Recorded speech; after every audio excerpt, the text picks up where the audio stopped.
The morning Alfred Stone rode back into Dust Creek, the sky was the color of a bruise, and every soul on that main street turned away from him like he was a bad omen dressed in a worn leather coat.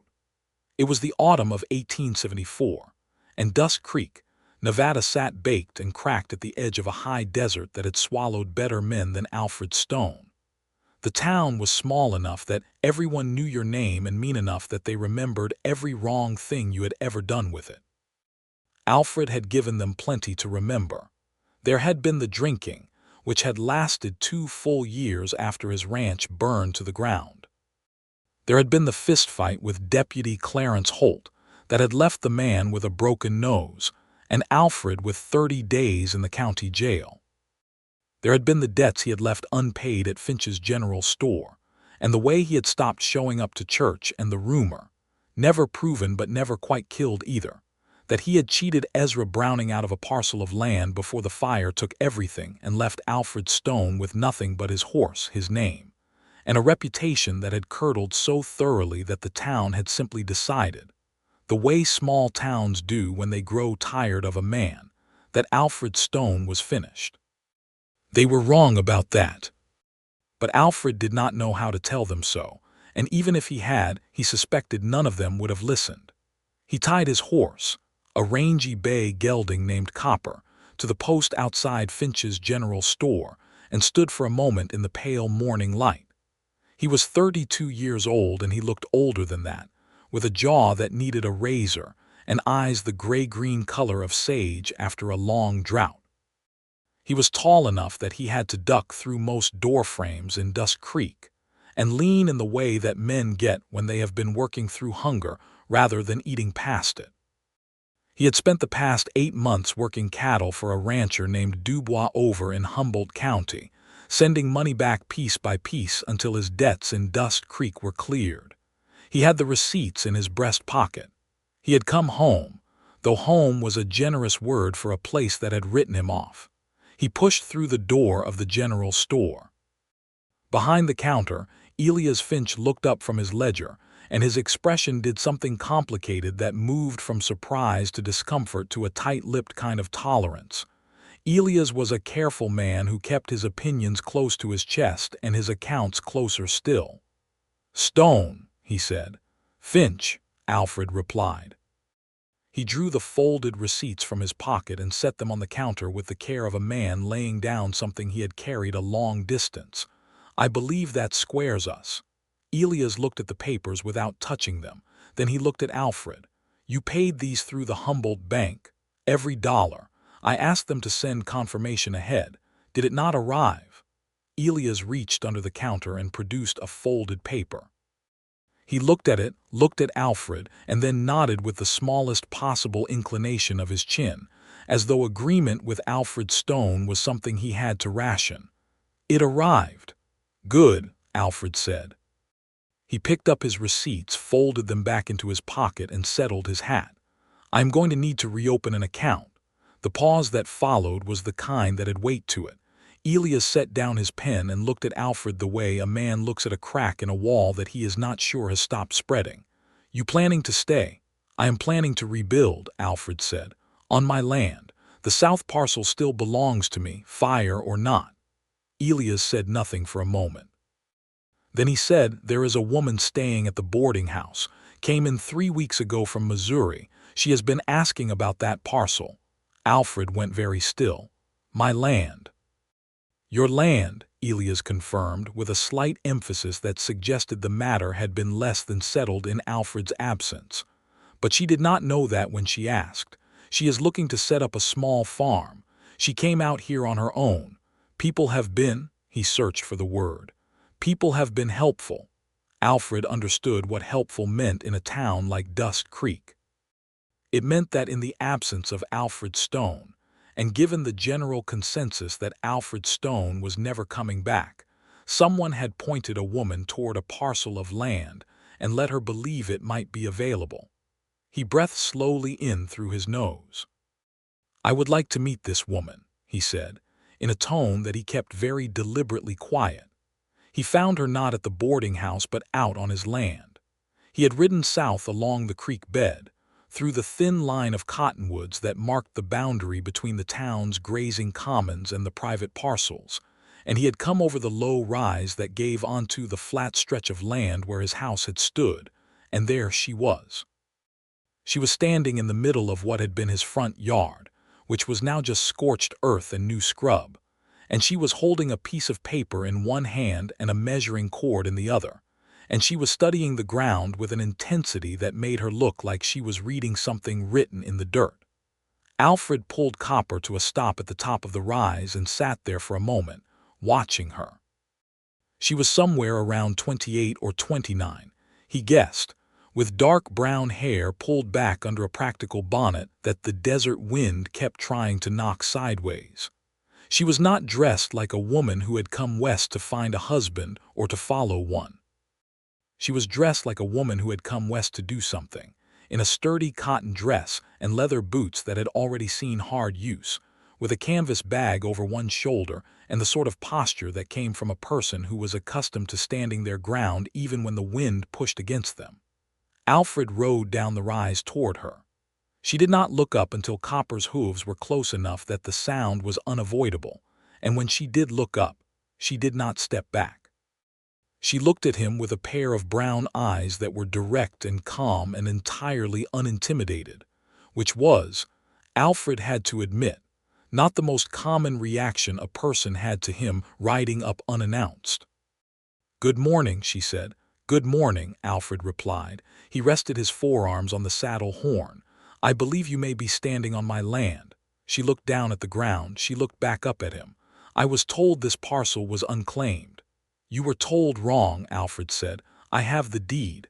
I have had the deed for 11 years. My name is Alfred Stone." Something moved through her expression at his name. It was too fast for him to read clearly, but it was there, and he wondered what version of him she had already heard. She tilted her head slightly and regarded him for a moment that stretched out long enough to be interesting. "I see," she said. "I am Sarah Garrison." "I am sorry for the confusion. The man at the land office suggested this parcel might be available for purchase." She did not sound angry. She did not sound defeated. She sounded like a woman recalibrating, which he found unexpectedly refreshing. "Who gave you misinformation is clearly a separate matter from the deed, and I do not intend to trespass on your property. I will speak with the land office." She began folding her measuring cord with crisp efficiency. Alfred watched her for a moment. "Miss Garrison." "Mrs.," she said without looking up. Then she said more quietly, "Widow. My husband passed 2 years ago. I have been traveling since." "I am sorry," Alfred said, and he meant it because he had lost things too, and he knew how that kind of loss traveled with a person. She looked up then. Whatever she had expected him to say, it had not been that, and something in her expression softened by one small degree. "Thank you," she said. "It has been its own kind of education." She tucked the measuring cord into her canvas bag and looked out across the burnt land. "This is a good piece of ground," she said. "Good water access. Southern exposure. Whoever owns it should do something with it." "I intend to," Alfred said. She looked at him again, that same direct, steady look. "Then I wish you luck with it, Mr. Stone," she said, and she picked up her bag and began walking back toward town without a trace of self-pity.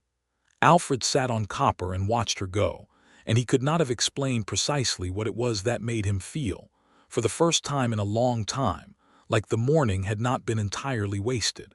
He went to the land office that afternoon. The clerk, a narrow man named Petty who smelled of ink and bad decisions, had the look of someone who had been hoping Alfred Stone would not come back. Alfred set his deed on the counter and his receipts beside it, and he said very calmly that he would like a written confirmation that the south parcel was his, and that no claims or suggestions of availability had been made against it, and that if any had, he would appreciate those being corrected immediately. Petty turned a color that suggested he had indeed pointed Sarah Garrison toward the land, and Alfred spent 20 minutes in that office making certain that the record was absolutely clear, without raising his voice once, which cost him considerably more effort than raising it would have. He walked out into the afternoon sun and nearly ran directly into Sarah Garrison, who was apparently coming to have the same conversation. She stopped. He stopped. They looked at each other. "I have already spoken with him," Alfred said. "Everything is corrected." She studied his face for a moment. "You did not have to do that. The record should be accurate." "No," she said. "I mean you did not have to go on my behalf. You could have simply confirmed your own ownership and let me deal with the rest." "I did confirm my ownership," Alfred said. "The rest followed naturally." The corner of her mouth moved. It was not quite a smile, but it was in that direction. "Are you always this precise, Mr. Stone?" "Only when it matters," he said. She looked at him for another moment and then she said, "Well, I suppose I need to find a different parcel." She did not sound sorry for herself. She sounded purposeful, which was already something Alfred associated with her, as a quality she carried the way other women carried a shawl. "Do you know this area well?" "Better than most," he said. "Is there available land with similar water access?" "I am looking for something I can farm, vegetables primarily, perhaps some chickens. I have some savings and I know how to work." It was such a plain and honest accounting of herself that Alfred found himself answering before he had fully decided to. "There is a parcel up the North Creek. Belongs to the town commons technically, but there is a homestead clause in the county records. If you file before the end of the month, you can claim 160 acres under the federal act." She stared at him. "You are telling me how to claim land." "I am telling you about a law," Alfred said. "What you do with the information is your own business." She was quiet for a moment. A wagon rolled by on the street behind her, raising a small cloud of autumn dust. The sun was getting low and orange, and it caught in her hair where it escaped from the bonnet. "Why are you helping me?" she said, and she asked it without suspicion, just genuine curiosity, like a person who had learned to ask the real question rather than wait for the answer to reveal itself. Alfred thought about it. "You did not treat me like a problem," he said finally. "When I rode up to you on that land, you did not act like I was something to be managed or dismissed. You talked to me like a person." She was quiet for a moment, then she said, "Is that unusual for you?" "In this town," Alfred said, "yes." She looked at him for a long moment and then she nodded slowly. "Show me where this north parcel is." He showed her. They rode out together in the fading afternoon light. Sarah Garrison on a sturdy gray mare she had rented from the livery stable, Alfred on Copper, and they followed the creek north through the cottonwoods until the valley opened up into a wider, greener stretch where the creek split around a low island of grass and willow. The light was gold and low, and the shadows of the trees stretched long and thin across the ground. Sarah rode slowly, looking at everything. She dismounted without being asked and walked to the water's edge and crouched down and put her fingers in the creek. She looked at the soil. She looked at the sun angle. She stood and looked at the willow island in the middle of the creek, and then she turned and looked back at Alfred, who had remained on Copper watching her. "This is good land," she said. "It is good land," he agreed. "Why has no one homesteaded it?" Alfred hesitated a moment, then said honestly, "This end of the valley has a reputation for hard winters. The cottonwoods do not give much shelter from the north wind. You would need a strong house built right. Can that be done?" "With good timber and a competent hand, yes." She looked at him steadily. "Are you a competent hand?" Alfred blinked. Then he said, "I used to be a rancher." "That is not what I asked." He almost smiled. He had not almost smiled in a long time, and it surprised him, like a muscle he had forgotten he owned. "Yes," he said, "I'm a competent hand." "I cannot pay much," she said immediately. "But I can pay fairly for fair work, and I can feed a person working on my land 3 meals a day, and I do not believe in owing debts any longer than necessary." "I am not looking for work," Alfred said. "I have my own land to rebuild." "No," she said, undeterred in a way that was somehow not aggressive but simply clear. "But you know this area and I do not, and it seems to me that if I am going to file this claim and build something on it before winter closes in, I could use a neighbor who knows where to get good timber and who at the land office might try to mislead me again." She paused. "I am proposing cooperation, Mr. Stone, not charity and not employment. Two people who both need things done helping each other do them." He looked at her for a long time in the gold light. "All right," he said. It was not a romantic agreement. It was a practical one, struck between two practical people standing in the fading light of an October afternoon in 1874, and it should not have been the start of anything except a mutually useful arrangement. But the next morning, when Alfred rode to the north parcel with 2 extra fence posts and a coil of wire he had bargained out of Finch's store, and found Sarah already there, sleeves rolled, hair tucked under the bonnet, making precise marks in the ground with a line and stakes, something in him recognized something in her that he had no clean name for. They worked alongside each other that day without a great deal of conversation, and this was its own discovery, because Sarah Garrison was a woman who did not fill silence with noise simply to avoid it. She spoke when she had something to say. She worked without complaint, and without the kind of careful feminine helplessness that Alfred had seen other women perform for men they wanted something from. She drove stakes with the focused attention of someone who wanted them straight.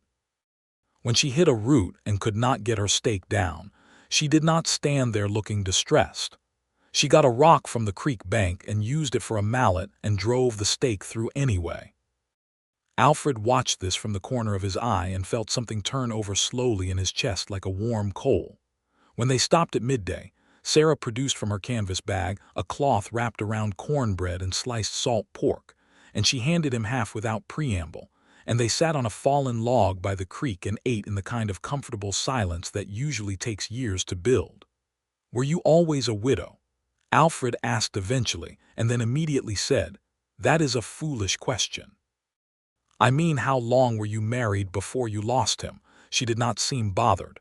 "4 years," she said. "His name was Henry. He was a good man. He got sick in the winter of '72 and did not recover." She looked at the creek while she said it, not with the fresh pain of new grief, but with the steady acknowledgement of someone who had done her mourning and come out the other side. "After that, I stayed in Missouri another year, but his family and my family both kept trying to tell me what I should do next, and none of what they suggested was what I wanted to do." "What did you want to do?" "This," she said simply, gesturing at the land around her. "Build something of my own, grow things, stand somewhere I had chosen for myself." She looked at him then. "Does that sound strange to you?" "No," Alfred said, with a feeling of recognition that surprised him. "It sounds very clear." She nodded. Then, without the sort of theatrical build-up that signaled a question designed to get information, she said, "What happened to your house?" Alfred looked at the creek. "Fire," he said. "I was drinking and I knocked over a lamp. I was not in the house at the time, which saved my life. Nothing else was saved." He said it flatly, not looking for sympathy, just giving her the truth the same way she had given him hers. She was quiet for a moment. "And the drinking?" "Stopped," Alfred said, "mostly because I ran out of reasons to keep doing it. The fire took everything I was trying not to think about, and then I just had the ash, and the drinking did not help with that either." He looked at her briefly. "I am not a recovered drunk who has found religion and would like to tell you about it. I am a man who made a considerable mess of things and has been cleaning it up." "That is a useful distinction," she said. And that was all she said about it, and it was, Alfred thought, exactly the right amount. In the days that followed, the arrangement between them became routine, and then became something more than routine. Alfred would finish his own morning work on the south parcel, where he was clearing debris and salvaging what could be salvaged and planning the skeleton of a new house, and then he would ride north to where Sarah was working, and they would spend the afternoon hours together. He helped her identify the best building site on her claim. He taught her which of the cottonwoods were straight enough for corner posts and which were too soft. She was a quick study. She remembered things after being told once, applied them precisely, and then exceeded what she had been shown, which Alfred found more interesting the more he saw of it. The town watched all of this with the combined attention of a community that has decided 2 people are doing something worth discussing. Mrs. Haverson at the boarding house mentioned to Elias Finch that Sarah Garrison was spending a great deal of time with Alfred Stone. Elias mentioned to his wife that he had seen them coming in from the North Creek 2 evenings running. Deputy Holt, whose nose had healed somewhat crooked, told anyone who would listen that Alfred Stone was up to something and could not be trusted. Most people listened to this with varying degrees of conviction. Sarah, when Mrs. Haverson suggested gently that she should perhaps be careful about her association with Alfred Stone, gave Mrs. Haverson the kind of steady, pleasant look that required no words, and then went back to her breakfast. Alfred, when Elias Finch mentioned casually that folks were saying Alfred was spending a lot of time at the North Parcel, said that he supposed they were right, and went back to calculating the lumber he would need for Sarah's roof beams. What neither of them acknowledged out loud, for a stretch of days that became 2 weeks and then 3, was that the arrangement had shifted beneath their feet like sand in a creek bed, quietly and completely. Alfred found reasons to stay later than he had planned. Sarah found reasons to have supper ready when he was still there. They talked while they worked, about everything and about nothing, and each conversation was a new piece of a person being handed across the space between them.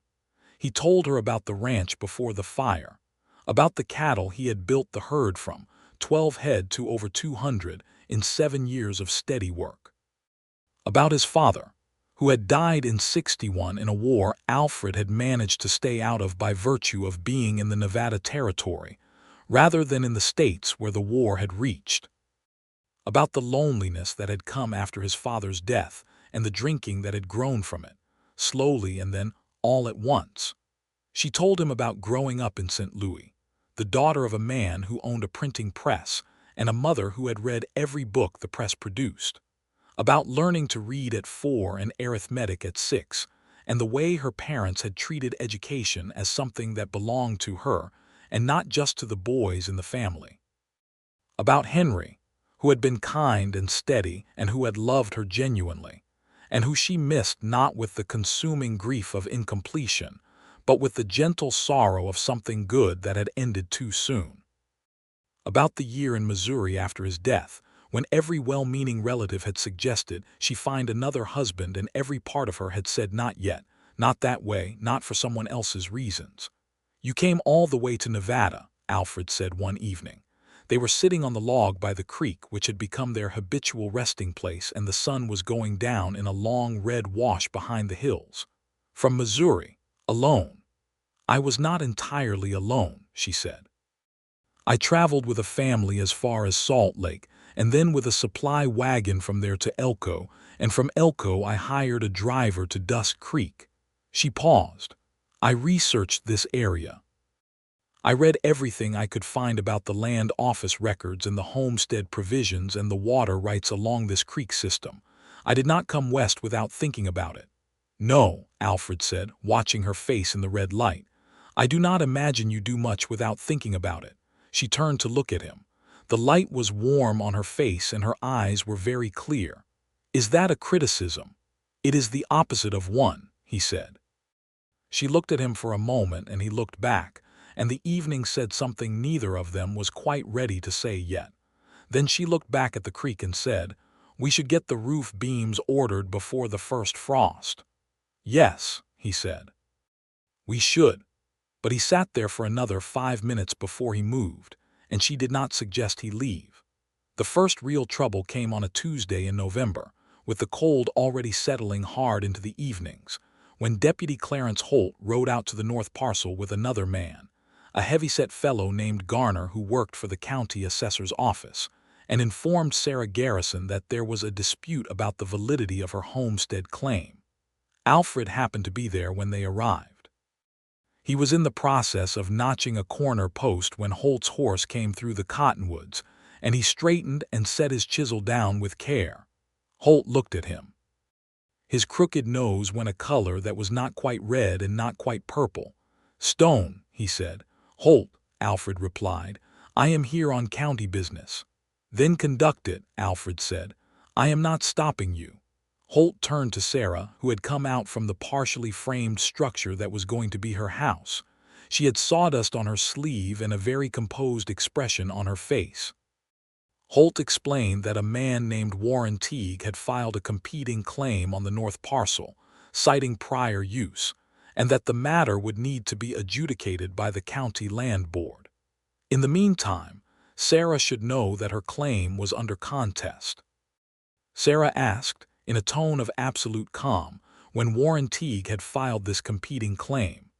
Garner, who seemed uncomfortable with the whole business, consulted his paper and said, 3 days ago. Sarah asked whether Warren Teague had been using the North Parcel. Garner said that Teague claimed to have been grazing cattle on the commons adjacent to the parcel. Sarah said that grazing on the commons adjacent to a parcel and using the parcel itself were legally distinct, and that she had the right to be heard by the land board before any determination was made. Garner agreed. Holt looked at Alfred as though Alfred were personally responsible for Sarah Garrison's knowledge of land law. Alfred said nothing. He watched Holt with the patient attention of a man who has decided that the most powerful thing he can do is remain entirely calm. After Holt and Garner left, Alfred turned to Sarah. "Do you know Warren Teague?" "I have never met him," she said. Her composure was intact, but her eyes were sharp. "Do you know him?" "He runs cattle over on the east side of the valley," Alfred said. "He is not a bad man, but he is a man who sees opportunity and moves toward it." He thought for a moment. He did not file that claim because he needs the North Parcel. He filed it because someone told him it was being used by a woman alone, and he thought it might be worth having. Sarah looked at him steadily. "Can you help me make the case to the land board?" "I can do better than that," Alfred said. "I can get you the county records showing the homestead clause you filed under and the date you filed it, which predates Teague's claim by 3 weeks. No land board in Nevada is going to overturn a valid prior filing." She exhaled slowly. "I am tired of having to defend myself against men who assume I am easy to dislodge," she said. It was the closest he had heard her come to real frustration, and it was all the more striking for how controlled it still was. "I know the feeling," Alfred said quietly. She looked at him, and something in the look was different from the steady directness of their usual exchanges. It was softer and more particular, like a door opening inward. "I expect you do," she said. The land board hearing was held in the back room of the county courthouse on a Thursday morning in mid-November, with a board of 3 men who looked like they had drawn the short straw for the task. Alfred sat behind Sarah, which was where he had intended to be, on the side of the room farthest from Warren Teague and Teague's lawyer. Teague was a broad man in his 40s with a good hat and a bad argument.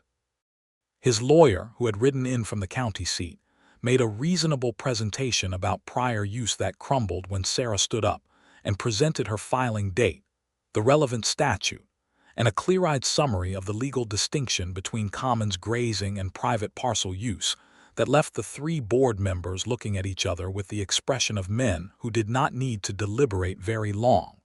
They ruled in her favor in 20 minutes. Teague was not pleased. He said something in the hallway that Alfred did not quite catch, but which made Sarah's jaw set in a particular way. Alfred stepped forward. He did not touch Teague. He stood at a height that made Teague look up slightly, and he said, quietly and without inflection, that he thought everyone would benefit from this matter being concluded here, and that he was sure Teague was a man who knew when a thing was finished. Teague looked at Alfred for a long moment, then at Sarah, and then he left. Outside in the November cold, with the courthouse steps under their feet and the gray sky overhead, Sarah turned to Alfred and said, "You did not have to step in." "He was being disrespectful. I was handling it." "I know," Alfred said. "You were handling it beautifully. I just wanted him to be clear about the full picture." She studied him. Her cheeks were pink from the cold, and her breath was a small cloud in the air between them. "Are you going to be this protective regularly?" Alfred felt the word protective land somewhere in his chest and stay there. "If you find it objectionable, I can stop," he said. The corner of her mouth moved in that way it had. "I did not say I found it objectionable," she said. "I said I was asking." He held her gaze. "Then yes," he said, "probably." She nodded slowly, as though filing this information for later use. Then she said, "We have roof beams to sort," and started down the courthouse steps, and Alfred followed her because he was beginning to understand what he was going to keep doing. The weeks that followed were the fullest Alfred had felt in years. He was working his own land in the mornings, clearing the burnt foundation and laying the first stones of a new house that he wanted to build right this time, solid and permanent. And in the afternoons he was at the north parcel, and Sarah was there, and the frame of her house was rising in the clear cold air. He had found decent pine timber from a mill up near Elko and negotiated the freight himself, which he did not mention to Sarah, except that she found out anyway because she found a receipt he had forgotten to take from his coat pocket when he left it hanging on a peg inside her frame, and she confronted him about it the next morning with the receipt in her hand. "You paid for the freight," she said. It was not a question. Alfred looked at the receipt. He looked at her. He had a variety of responses available to him, and all of them sounded inadequate. "The mill rate was better if the order was larger," he said. "I added my own timber to the order. The freight receipt has only my lumber listed on it." A pause. "Yes, Alfred." It was the first time she had used his given name, and it stopped him like a hand on his shoulder. She was standing in the frame of her house, which was now 3 walls and a partial roof, and she was looking at him with an expression that was not anger but was something more complicated than simple gratitude. The morning light came through the open roof section and fell across her in golden bars, and she was holding the receipt and looking at him, and the moment had the quality of something that was turning a corner. "I do not want charity," she said. "I told you that at the beginning." "It is not charity," he said. "I did it because I wanted to." "Why?" He looked at her for a moment in the gold morning light, and he thought about the precise, honest answer, the one she would recognize as true because she was a woman who had a very good sense of what was real. "Because I care what happens to you," he said. "Because these past weeks working alongside you have been the best weeks I have had in longer than I want to count. Because I wake up in the morning and the thing I am most looking forward to is riding up to this parcel and finding you here." He stopped. He had not planned to say all of that. "I will stop if you want me to." She held the receipt at her side and looked at him for a very long, very still moment. "No," she said. "I do not want you to stop." She pressed her lips together briefly. "But I want you to let me be honest in return." "Always," he said. "I came here to be independent," she said carefully, like a woman who has worked out what she means and wants to say it exactly right.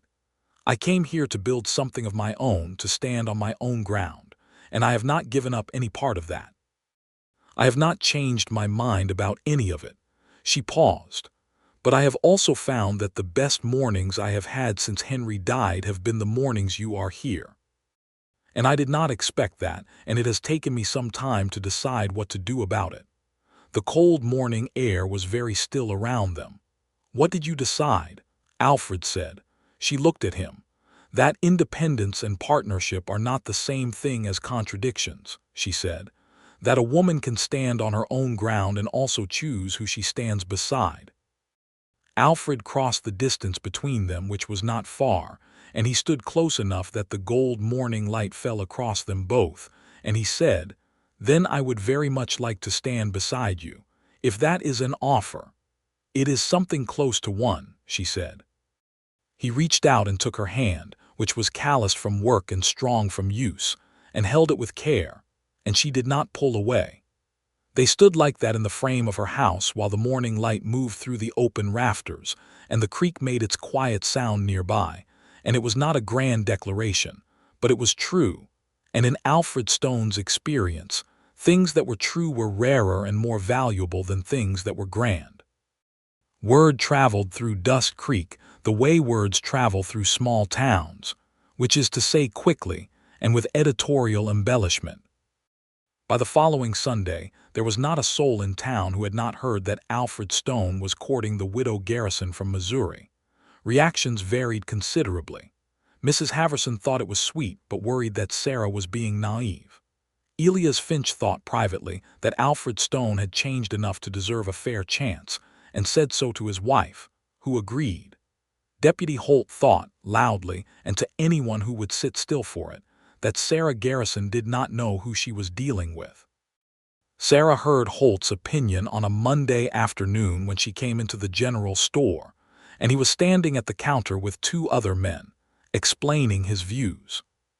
She stood inside the door and listened for a moment without interrupting.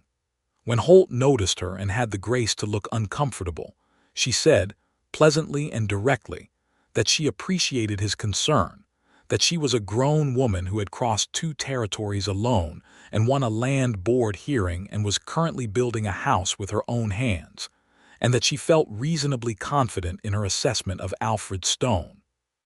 She bought her supplies and left, and Elias Finch, behind the counter, had the look of a man trying very hard not to smile.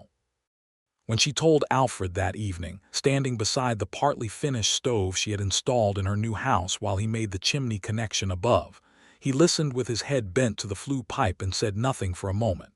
Then he looked down at her. "You defended me," he said, with something in his voice that she had not heard before and that she thought might be wonder. "I defended the truth," she said. "That is different from defending you, which you are well capable of doing yourself." "The distinction is kind," he said. "It is accurate," she said, and then more softly, "but yes, I also defended you because you deserve to be defended." She looked up at him steadily. "The man this town decided was finished is not the man I have been working beside these past months. He might have existed once, the one they gave up on. But the man I know chose to come back and pay his debts and rebuild without asking anyone's permission, and that is not a man who is finished." Alfred came down from the ladder which he had been standing on, and he stood in front of her with the flue pipe forgotten above him and the stove warm beside them, and he looked at her face in the lamp light and he said, very quietly, "I have been waiting a long time to feel like I was worth something." "You were always worth something," she said. "The town was wrong about you. You did not know that when you came here." "No," she admitted, "I did not know it, but I found it out for myself rather than taking someone else's word for it. That is generally how I prefer to learn things." He took her face in his hands, with the careful reverence of a man handling something that matters more than anything he owns, and he kissed her, and she kissed him back, and the lamp burned steadily beside them while the wind came down from the north, and the cottonwoods rattled their last dry leaves against the dark. December came with real cold and real snow, the kind that settled into the valley and stayed. Alfred's own rebuilding slowed as he redirected his energy to making sure Sarah's house was tight and weatherproof before the worst of it arrived. He had managed to salvage enough from the south parcel, the stone fireplace foundation, and the old root cellar and 2 walls of the original barn, that his situation was livable through the winter in a temporary structure he had thrown together quickly. Not beautiful, but sound, which was a description that could have applied to Alfred himself. Sarah's house was ready by the 1st of December, and on the day she moved in properly from the boarding house, carrying her trunk and her books and a sewing basket that had belonged to her mother. Alfred helped her carry things in from the wagon and then stood in the middle of the main room while she arranged things on shelves and looked around at the walls and the stove and the window that faced south. And the expression on her face was one of such complete and uncomplicated satisfaction that it made his throat tighten. "This is mine," she said, not to him particularly, but to the room. "I built this." "You did," he said. She looked at him. "We built it. You directed it," he said. "I was labor," she laughed. It was a full, genuine laugh that he had not heard from her before, the big one rather than the smaller version she deployed when something was merely clever, and it transformed her face and filled the room, and Alfred Stone stood in the middle of a house he had helped build and felt, with a completeness that was almost alarming, that he was in love with her. He did not say so that day. He walked home through the snow with Copper's breath making clouds in the cold air, and he sat with the knowledge of it, turned it over, tested it against everything he knew about himself and his history and the wreckage he had made of things before. It held up. It was not the desperate reaching of a lonely man for any warmth available. It was specific and clear, and it had her name on it. He said it to her on Christmas Day. The town of Dust Creek had a modest Christmas celebration, a gathering at the church, and a communal meal in the street that the cold made somewhat hurried. Alfred and Sarah attended together, which was not a surprise to anyone by this point, and they sat beside each other at the long outdoor table with plates of roasted chicken and cornbread, and the kind of communal contentment that a good meal on a cold day produces in people. After the meal, they walked back along the creek road, because it was their road now in some unspoken way, and the snow was clean and the stars were brilliant in the black Nevada sky, and Alfred stopped on the road and she stopped with him. He looked up at the stars for a moment. Then he looked at her. "I love you," he said. It came out clean and direct, the way she said things, and he thought she might have recognized her own influence in it. She looked at him for a long moment under the stars. Her breath was a small cloud. Her eyes were very bright. "I know," she said quietly. "I have known for a while. Do you love me?" He said, with the courage of a man who has decided that honesty is more valuable than safety. "Yes," she said, without pause or performance. "I do." He pulled her close and she came willingly, her arms around him, her face against his jaw, and they stood in the snow on the creek road while the cold stars burned overhead and Dust Creek was quiet around them. And Alfred Stone held Sarah Garrison and understood with every part of him that he had come back to the right place. They were engaged by February. Alfred asked her properly, on one knee in her kitchen while she was cooking breakfast and the snow was melting outside for the first time, and the smell of spring was beginning to come through the open window. And she laughed again, that full laugh, and said yes before he had finished asking, and pulled him up off his knee and kissed him thoroughly. And the eggs she had been scrambling went slightly overcooked, which neither of them minded at all. The news of the engagement landed in Dust Creek with the force of a small explosion. Mrs. Haverson cried, which surprised even herself. Elias Finch shook Alfred's hand with genuine warmth and told him quietly that he was glad to see him come right, which was the most emotional thing Elias had said to anyone in several years. Even some of the townspeople who had written Alfred off, who had been watching the past months with the reluctant attention of people whose predictions were not coming true, began to reconsider their positions. Not all of them. Deputy Holt maintained his disapproval. But most of them, the way communities do when they see something real and cannot quite dismiss it, began to shift. Warren Teague sought Alfred out in the spring, which was unexpected.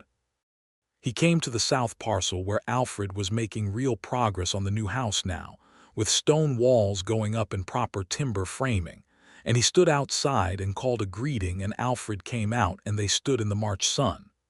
"I owe you an acknowledgement," Teague said. He was not a man who seemed to find this easy, but he was a man doing it anyway, which Alfred respected. "The parcel business last fall. I was told wrong and I acted on bad information and I made things difficult for your woman. I should not have done it." Alfred looked at him for a moment. "Sarah Garrison is her own woman," he said. "She won that hearing herself, but I will pass along your words." Teague nodded. He started to go. Then he stopped and looked back. "For what it is worth," he said, "I think you have earned what you are building here." Alfred said nothing for a moment. Then he said, "Thank you, Teague," and meant it. The wedding was held on a Saturday in April of 1875 in the yard of the church at the edge of town, because neither of them had particularly strong feelings about being inside, and they both preferred the sky above them. The preacher was a man named Farrow who had been in Dust Creek for a decade and who, to his credit, performed the ceremony without editorializing about Alfred's past, though Alfred had not asked him to. Elias and his wife attended. Mrs. Haverson attended and cried again. A dozen townspeople came, including some who had never spoken more than a few words to either of them, drawn perhaps by the particular magnetism of watching something come good against expectations. Sarah wore a dress of pale blue wool that she had sewn herself over the winter months, with a collar of white lace that had been her mother's. She had her hair down, which Alfred had never seen before, and it fell to her shoulders in the April wind, and she was the most beautiful thing he had ever seen standing under an open sky. Alfred wore his best coat and a collar that he had starched himself, and a hat that he had purchased new for the occasion, and he stood at the front of the small gathering and watched Sarah walk toward him across the churchyard grass, and felt something in his chest unlock completely, like a door that had been stuck for years finally swinging free. He said his vows clearly and without stumbling, because he had written them himself and he knew them well. He promised to be honest with her always, to respect the ground she had chosen for herself, to stand beside her and not in front of her, to be the kind of man who deserved standing beside. When he was finished, he saw something bright and sure in her face. She looked at him and said her vows, which she had also written, and which were precise and warm and entirely like her. She promised to trust him with the truth, to be his honest partner, to choose him freely every day rather than by habit or convention. The preacher pronounced them married. Alfred kissed his wife in the April sunshine while a light wind moved through the yard, and the small gathering of Dust Creek residents made the sounds of happy witnesses. And the world seemed, for a very clear and simple moment, entirely correct. They settled into married life, the way two competent people settle into a new shared project, with attention and care and the occasional honest disagreement that they had both committed to working through rather than around. Sarah's farm was producing by that first summer, a substantial kitchen garden that she expanded steadily, and a flock of chickens that grew from 12 to 30 in the space of 3 months. She sold eggs to the boarding house and vegetables to the general store, and she kept her own accounts with precision, and she was so clearly flourishing on her own ground that people in Dust Creek, who had watched her with various degrees of skepticism, began to come to her with questions about planting and soil and the kind of practical knowledge she had accumulated. She answered these questions without condescension and without charging for the advice. Alfred's new house on the south parcel was finished by late summer, solid stone walls and good timber, a proper house rather than a temporary structure. He had no cattle yet, that was a longer-term project, but he had taken on some work for other ranchers in the valley, and he was building back his reputation with the steady accumulation of good work done without complaint. Their two properties were north and south, connected by the creek road, and their lives moved along that road between them like water along its natural course. They had supper together every evening, alternating between the two houses, and they slept together in the house they were eating in. And on the mornings after they had slept at the south parcel, Sarah would ride north to start her farm work and Alfred would do his south parcel work, and they would meet again in the evening. It was a good arrangement, practical and warm, built on trust and respect and genuine pleasure in each other's company. Sarah became pregnant in the autumn of 1875, and she told Alfred on a Thursday evening in October while they were sitting by her stove with cups of coffee. She told him plainly, watching his face, and the expression that moved across Alfred Stone's face when he understood what she was saying was one that she would remember for the rest of her life. It was not shock or performance or the careful neutral response of a man deciding how to react. It was pure and immediate, and it transformed him, a warmth that started in his eyes and moved through his whole face like light through glass. He reached across and took her hand and he said, "Are you well? Are you feeling well?" Which was so precisely like him, the first question being about her, that she loved him even more in that moment than she had 30 seconds before. "I am very well," she said. "I saw the doctor in town yesterday. He confirmed it. He says I am in good health and there is no reason to expect difficulties." "Good," Alfred said. He held her hand. He looked at her. He said, "Sarah." "Alfred," she said with a slight smile. "I am so glad," he said. He said it simply, and it was enough. The winter of 1875 into 1876 was long and cold, but the houses were good, and they were prepared. with wood stacked and root vegetables stored, and the chickens insulated in the proper coop Alfred had built. Sarah slowed down through the later months of the pregnancy, which she found frustrating, but she directed operations from wherever she was sitting, and Alfred worked both properties with the energy of a man who had more reasons than ever to work hard. The baby came in May of 1876, a boy, sturdy and loud, and possessed from the first moments of a very clear opinion about what he wanted, which was, apparently, to be heard. They named him Thomas Henry Stone. Thomas for Alfred's father, Henry for Sarah's late husband, because Sarah said that honoring the good things that had come before was not the same as being stuck in them, and Alfred agreed with everything she said about it.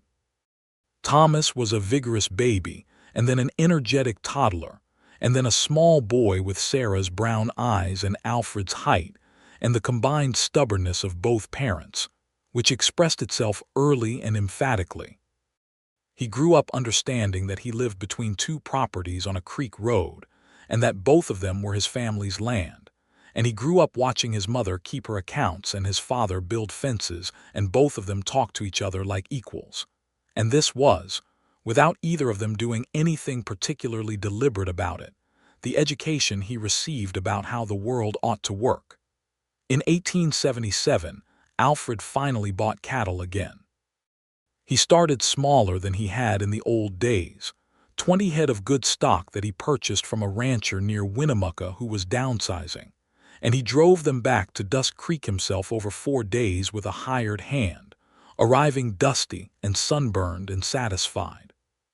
Sarah stood at the gate of the south parcel and watched the cattle come in and looked at her husband's face as he rode in behind them on Copper, and she thought that he looked like himself, fully and completely, in a way that had been building steadily over these years, but that was wholly realized in this moment. "They are good animals," she said, when he rode up beside her. "They are a start," he said. "You have been a start for a while now," she said. "I think you might be underestimating how far you have already come." He looked down at her from Copper's back, this man who had come back to Dust Creek with his debts paid and his back straight and nothing else, who had stood on his land in the morning light, and ridden out in the afternoon, and found a woman in the middle of it who had not heard the town's verdict on him and would not have cared if she had, and he said, "I had considerable help." "You did your own work," she said. "We did," he said, which was the right answer. He swung down from Copper, and they stood at the gate of the south parcel together, while the cattle moved into the pasture, and Thomas, who was now just past a year old and developing a very strong interest in animals, pressed his small face against the fence rail, and said something emphatic and unintelligible in the direction of the nearest cow. Life in Dust Creek changed in ways small and large around them over the following years. The railroad had not reached the town, but it had reached the county seat 40 miles away, which meant that trade goods were cheaper and that there was a faster market for cattle. Alfred expanded his herd steadily. Sarah expanded her garden operation, added a small orchard of fruit trees she had ordered by mail from a nursery in California, and began selling produce not just to the general store, but to the boarding house and to a restaurant that opened in town in 1879. She had hired 2 women to help her by that point, both of them newly arrived in the territory, and she paid them a fair wage and treated them like the competent people they were. Deputy Holt eventually retired on account of his knee, which had developed a complaint he could no longer argue with, and was replaced by a younger man who had not been in Dust Creek during Alfred's difficult years and therefore had no particular opinion about him. Alfred found this refreshing. The new deputy came to him, once with a question about cattle brands, and Alfred answered it helpfully, and they developed a perfectly civil relationship with no history attached to it. Alfred found this was a good argument for the passing of time.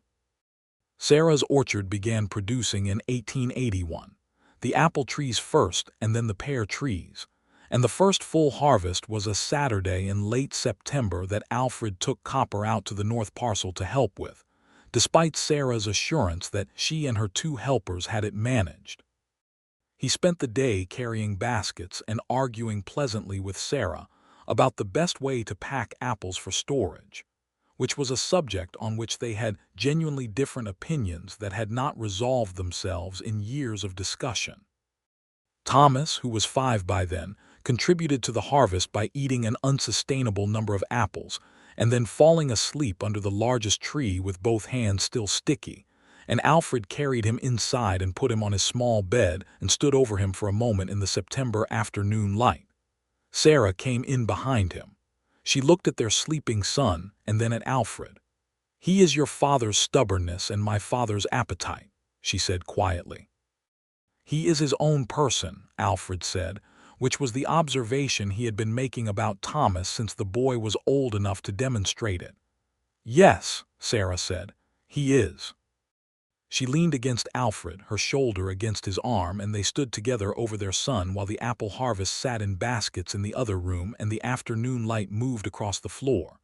Alfred put his arm around her. "Are you happy?" he said. She thought about it. He had noticed that she always thought before she answered this question, rather than defaulting to the reflexive yes that people offered when they were not really paying attention to themselves. "Yes," she said. "Very. Are you?" "More than I have words for," he said, and he meant it absolutely. In 1882, Sarah became pregnant again.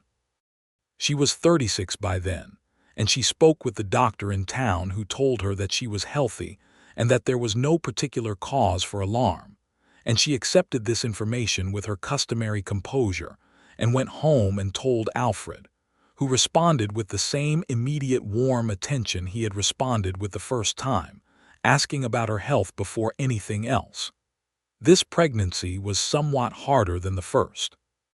The winter of 1882 was severe, with cold that settled into the valley harder than it had in years, and Sarah found herself more tired than she liked and more limited in what she could do.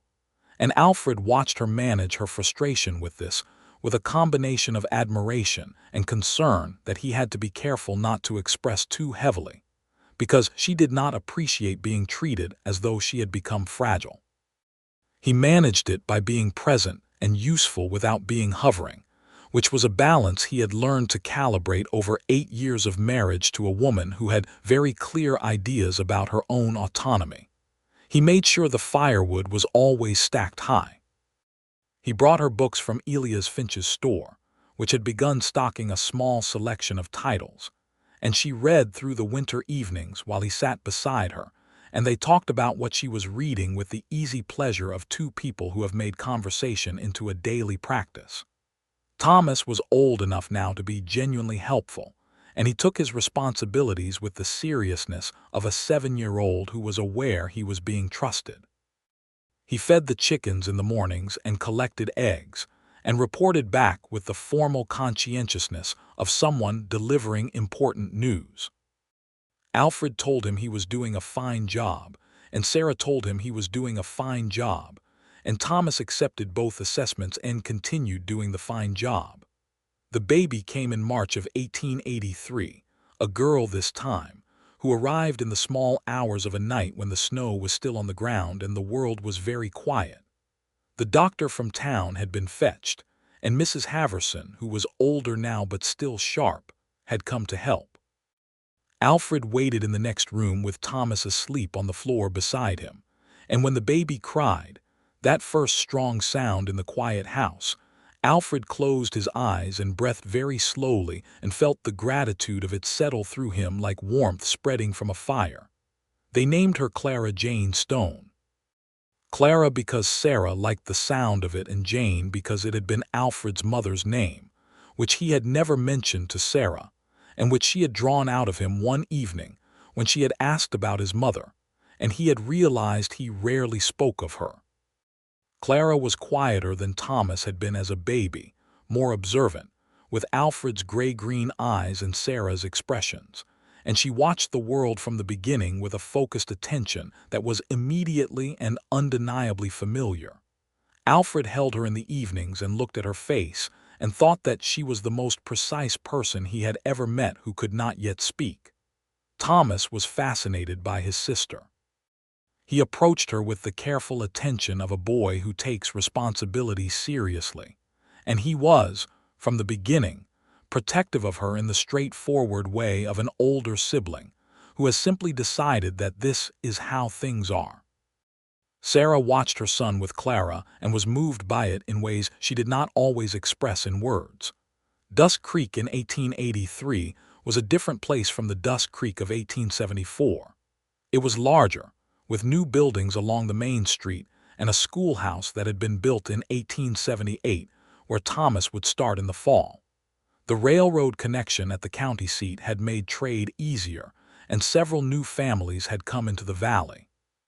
Some of them knew Alfred Stone by name and reputation, the rebuilt reputation, and knew Sarah Garrison Stone by her orchards and her garden operation, and the fair dealing she had always done.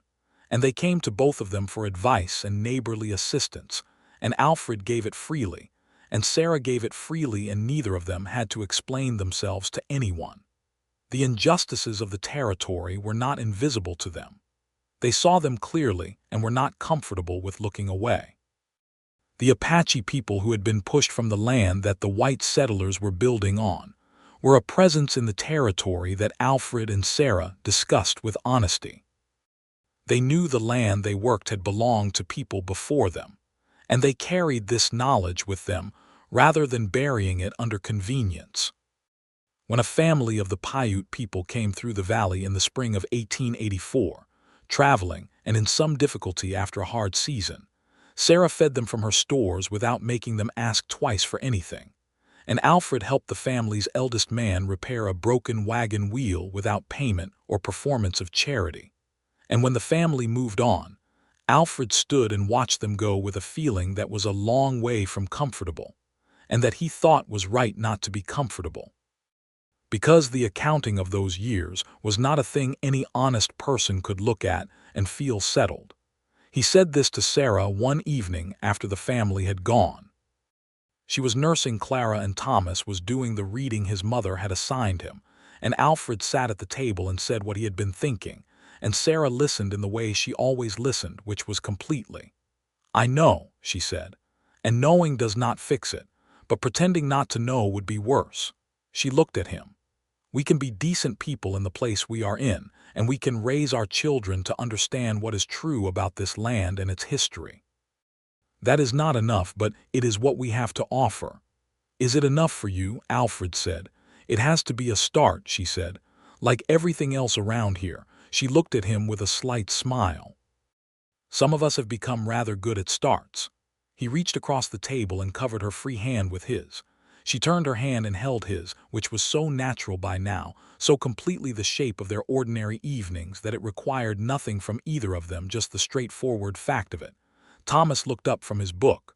"Papa," he said, "is a river always going the same direction or does it change?" Alfred considered this. "It is always going toward lower ground," he said. "But the path it takes can change over time, especially if something large gets in the way or the ground shifts." Thomas considered this with his brow furrowed in concentration. "Like people," he said. Alfred looked at his son. He looked at his wife. Clara made a small sound and settled. The lamp burned between them. "Yes," Alfred said, "like people." By the summer of 1884, Alfred's cattle herd had grown to over 120 head, and he had hired 2 hands to help manage it. He was not wealthy, but he was prosperous in the way of a man who has built something real from materials he chose himself rather than inherited. His south parcel land was properly fenced, and his new house stood solid on its stone foundation, improved and added to over the years until it had become genuinely comfortable. Sarah's north parcel farm was one of the most productive in the valley. Her orchard was fully established, and her kitchen garden operation had expanded to include a small greenhouse she and Alfred had built together the previous winter, in which she started seedlings for the early season and extended the growing period at both ends. They had added onto the north parcel house as well, extending the main room and adding a proper bedroom for Thomas when he got old enough to need his own space, and a smaller room that was now Clara's, and a large kitchen that Sarah used for preserving and canning, and the kind of large-scale food production that required proper equipment and proper space. The two properties were, in practice, one operation run by two very determined and complementary people, though Sarah kept her land in her own name and her accounts separately, which Alfred had suggested himself and which she had agreed to without hesitation. It made practical sense, and it honored the reason she had come to Nevada in the first place, which was to stand on her own ground, and she had done that, and she continued doing that, and Alfred's steadfast respect for it was one of the things she loved most about him. Thomas started school in the fall of 1884. He went with the enthusiasm of a boy who has been read to all his life and who is therefore ready to read back. His teacher, a young man named Barker who had come from Vermont, told Alfred and Sarah at the winter gathering that Thomas was one of the sharpest students he had seen in 3 years of frontier teaching, and that he should be encouraged in his studies. Alfred and Sarah thanked him and went home and told Thomas this, who received the information with the measured dignity of someone who had expected approximately this assessment. Clara at 18 months was walking with confidence and purpose in every direction, particularly directions that led toward things she had been told not to touch. She had her father's physical energy and her mother's absolute conviction that she was right, and the combination produced a toddler of formidable character. Alfred spent a considerable portion of his evenings in a low-level negotiation with Clara about what was and was not appropriate behavior, conducted entirely in her favor, and Sarah watched her husband on the floor with their daughter and felt the deep, steady satisfaction of a woman who has built exactly the life she meant to build, with a person she would have chosen from any room in the world. In the autumn of 1885, a letter arrived from Sarah's sister in Missouri, a woman named Ellen who was in some difficulty. Her husband had been injured in a mill accident and could not work, and they had 3 young children and were in serious financial trouble. The letter was matter of fact and not dramatic, which was the family style, but the facts themselves were serious. Sarah read the letter at the kitchen table, and then she put it down and looked at Alfred. He was mending a harness by the lamp, and he set it down when he saw her face. She told him. He listened. "Can we help them?" she said. "Yes," he said immediately. "We should bring them here," she said. "If they will come. There is work for Ellen, and her children could go to school, and if he recovers well enough, there is work for James too. I can use more hands in the spring, and you can use another hand at the cattle." Alfred nodded. "Write to her," he said. "Tell her the offer is real and the conditions are honest." Sarah wrote that night. The letter took 3 weeks to reach Missouri and 3 weeks for the reply to come back, and the reply said yes, if the offer was genuine, they would come. They arrived in March of 1886, Ellen and James Hartley, and their 3 children on a wagon they had packed with everything they owned, looking exhausted and slightly stunned to find themselves in the Nevada Territory. Sarah met them at the edge of town and took them directly to the north parcel, where she had prepared the extended section of the house for them, and she sat Ellen down at the kitchen table and put food in front of her and said, "You are here now. Everything else we will sort out." Ellen cried. James Hartley, who was a quiet man healing from a complicated injury and a difficult year, looked around at the house and the land and the obvious orderliness of everything and looked at Alfred, who had come to help with the wagon. "Your wife built all of this," he said. "It was not a question." "We built most of it together," Alfred said, "but she had the plan." James nodded slowly. "She always had the plan," he said. "Even when we were children, Ellen always said that Sarah knew what she was doing even when no one else could see it." Alfred smiled. "She still does," he said. The Hartley family settled into the valley over the following months and became, in the way of people who work hard and are treated fairly, a real part of what Alfred and Sarah had built.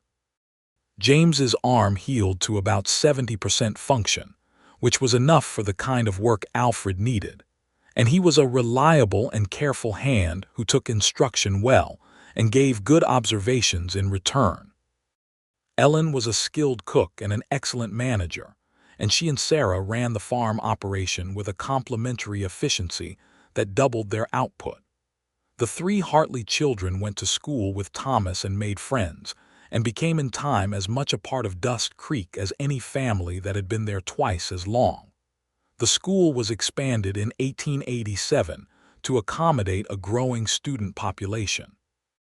Thomas Stone was by then one of the older students, and Barker had taken to having him assist the younger ones in reading, which Thomas did with the patient gravity of a boy who is going to be very good at something when he grows up, but is not sure yet what it will be. Alfred went to the school one afternoon that spring to collect Thomas and stood in the doorway and watched his son with a young girl of 6 who was learning to read, and the way Thomas bent his dark head over her primer and pointed and explained and waited while she tried, it stopped Alfred in the doorway for a full minute before he was able to move. He told Sarah that evening. She listened and her eyes went bright. "He has your patience," she said. "He has yours," Alfred said. "Ours," she said. Clara at 3 was already beginning to read, which Sarah was responsible for, having begun reading to her from the cradle, and then pointing out words from the time she could sit up and pay attention. Clara's method of learning was to ask questions at a rate that suggested she intended to have the full picture before she proceeded, and Sarah answered every question with the same quality of attention, which was the method her own mother had used, and which she had never forgotten. Alfred Stone at 43 was a man who looked like the territory had shaped him, which it had, but shaped in the right direction over time, like water working good stone. He was still lean, and he still had the gray-green eyes and the height that required the ducking of door frames, and his hair was starting to show silver at the temples, which Sarah touched sometimes with a familiarity that still produced in him the same warmth it always had. He was known in Dust Creek, now not as the man who had come back from failure, but as Alfred Stone, who ran good cattle on the south parcel, and whose wife had the best orchard in the county, and whose family was part of the valley in the deep-rooted way that only comes from years of genuine work and genuine staying. He thought about that sometimes. About the morning he had ridden back into Dust Creek with his debts paid and his head up, and the weight of the town's dismissal pressing on him from every direction. He thought about riding out to the south parcel, and going over the rise and finding a woman in the middle of his scorched land with a measuring cord and a piece of paper, and the way she had looked at him when he rode up, direct and calm and entirely without preconception. She had not heard the town's verdict on him. And when she had heard it from Mrs. Haverson, and from whatever the general gossip of Dust Creek had eventually delivered to her, she had not found it relevant. She had made her own assessment, based on the man she had actually seen working beside her, and talking honestly and paying for lumber freight he did not need to pay for, and stepping up when Holt was being unpleasant and riding to the land board hearing and all of it, the whole accumulation of small and large truths that made a person real.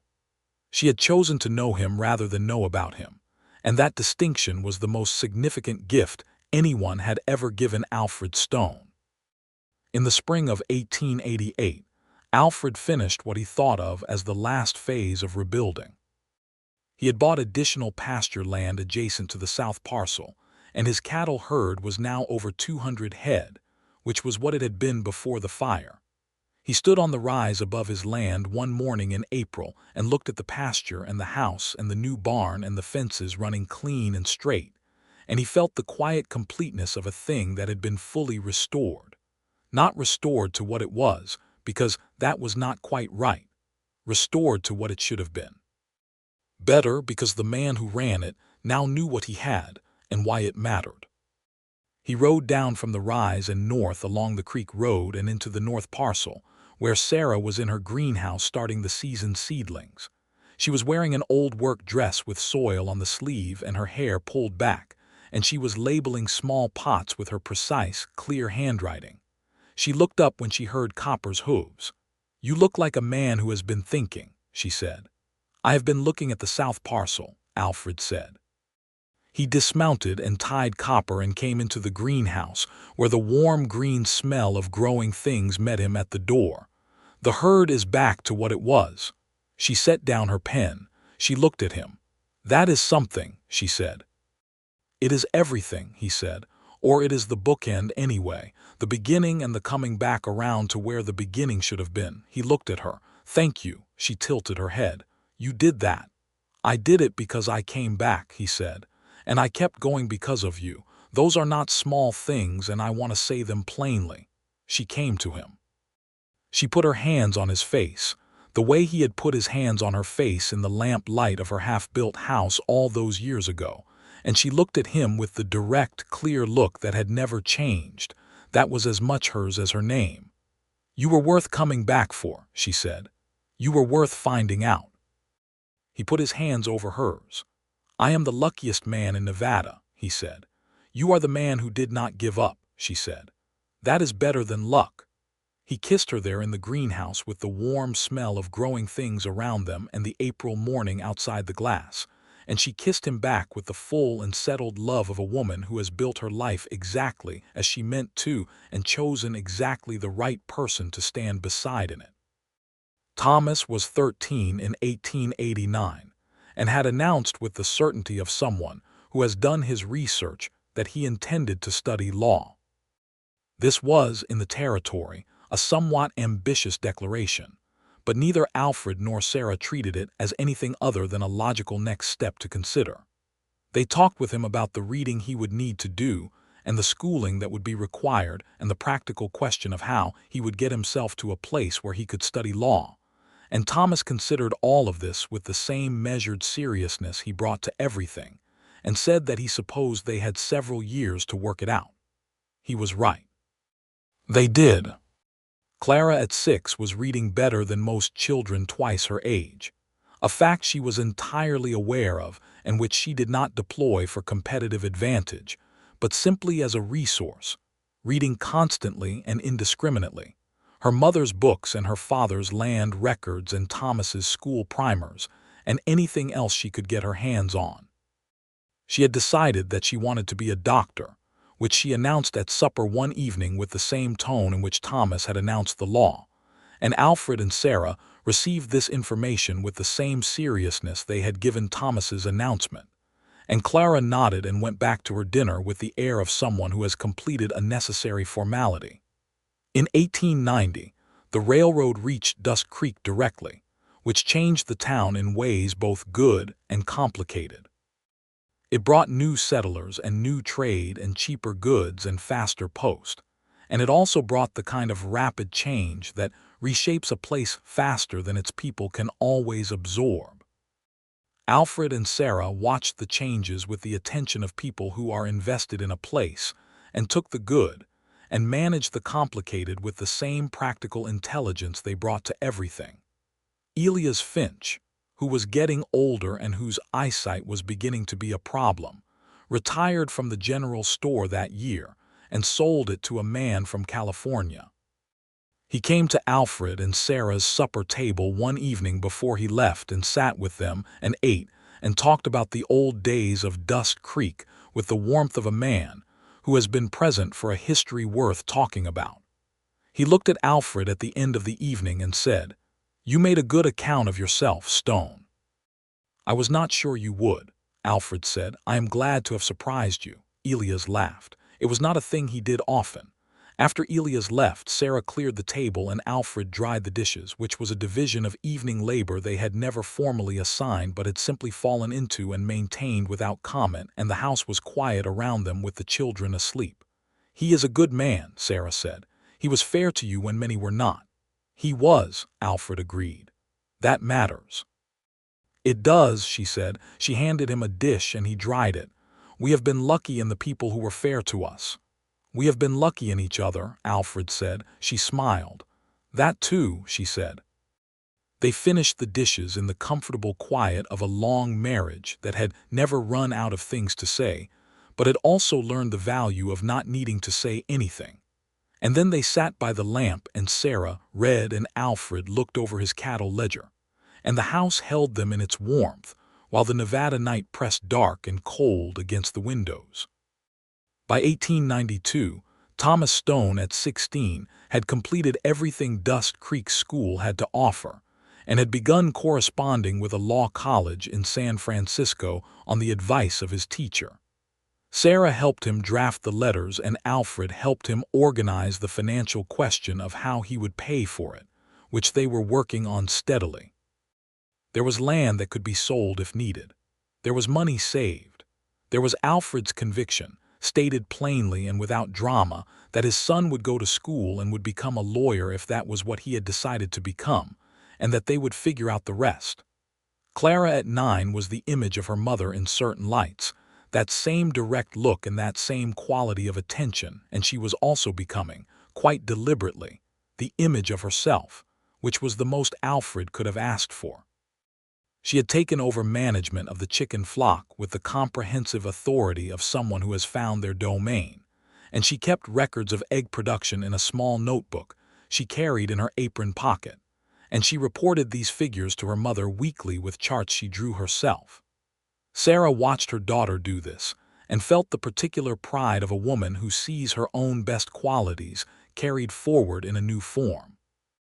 Alfred watched them both and felt it too, and more than that, felt the full and completed shape of everything he had come back to Dust Creek to build, standing around him in the house and the land and the 2 children, and the woman who had looked at him without preconception across his own scorched ground, and decided to know him for herself. He was 50 years old in 1892, and he looked like a man who had earned his years well.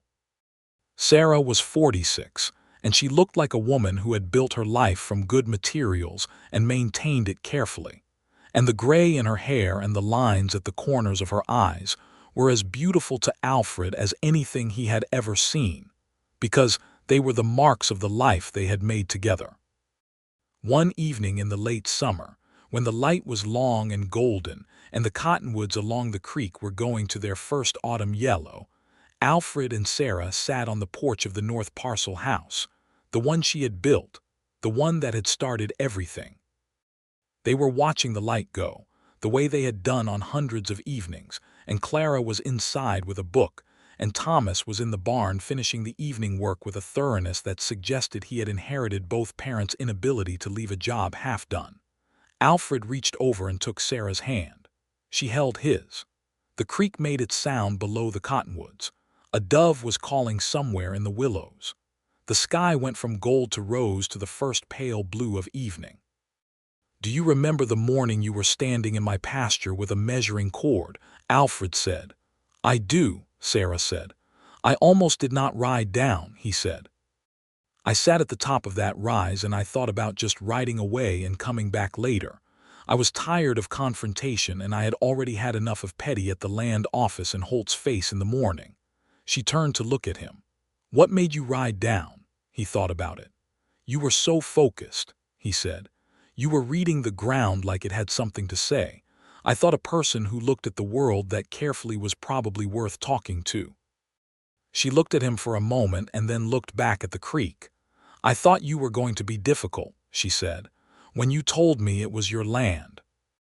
I thought you were going to be one of those men who arrive on a horse to tell a woman she has done something wrong." "Was I?" "No," she said. "You were quiet and direct and you said you were sorry about Henry, and that was the moment I thought, all right, this one is different." He squeezed her hand. "All right, this one is different," he repeated. "That is a beginning." "Most good things are," she said. Thomas came out of the barn and crossed the yard and stopped at the porch steps. He looked at his parents in the evening light, sitting with their hands held and the creek sound around them and the warm, familiar contentment of people who are exactly where they should be. "Supper," he said. "Give us 5 more minutes," Sarah said. Thomas nodded and went inside because he was 16 and possessed of enough perception to know when 5 minutes were needed. Alfred looked at his wife. She was looking at the creek and the cottonwoods and the fading sky, and her expression was the one he loved most, which was the expression of a woman who is fully present in her own life, who is neither looking back with regret nor forward with anxiety but simply here, in this place she chose, with this person she chose, In this evening that is hers completely. He lifted her hand and pressed his lips to her knuckles, an old-fashioned gesture he had taken up without planning to somewhere around their 3rd year of marriage and had never put down. She turned and looked at him with her direct brown eyes, and the corner of her mouth moved in the way it had moved on the courthouse steps 18 years ago, when he had said something and she had recognized it as real. 5 more minutes, she said, and turned back to the creek. He held her hand. The cottonwoods turned their gold along the water. The dove called in the willows. The evening settled over Dusk Creek, Nevada, in the long, quiet way that evenings settle over places where people have done the hard work of becoming what they meant to be. And Alfred Stone, who had been the man this town had given up on. And Sarah Garrison Stone, who had not heard that and had not cared when she did, sat on the porch of the house she had built with her own hands, on the land she had claimed for herself, beside the creek they had both come to call their own, and they were, without qualification or exception, exactly where they were supposed to be. The stars appeared, one by one, over the Nevada desert, the same stars that had burned above the courthouse steps when he first told her he loved her, the same stars that had watched Thomas arrive in May and Clara in March, the same ancient patient stars that had seen all of it. The debt receipts on Elias Finch's counter, and the measuring cord in the middle of the scorched pasture, and the hand held across the kitchen table, and the wedding in the April churchyard, and the roof beams going up in the winter cold, and all of it, every ordinary and extraordinary moment. And they did not need to say any of this to each other because they both knew it, the way people know things that have been true for a long time, deep and solid and unquestionable, like the ground under their feet, like the water in the creek, like the name on the deed that said this land was theirs. Clara called from inside, something about supper, her voice carrying the easy authority of a girl who has grown up in a house where people are listened to. Alfred stood. He offered Sarah his hand. She took it and stood, and they went inside together. The door closed behind them. The porch held the last of the evening light. The creek ran on.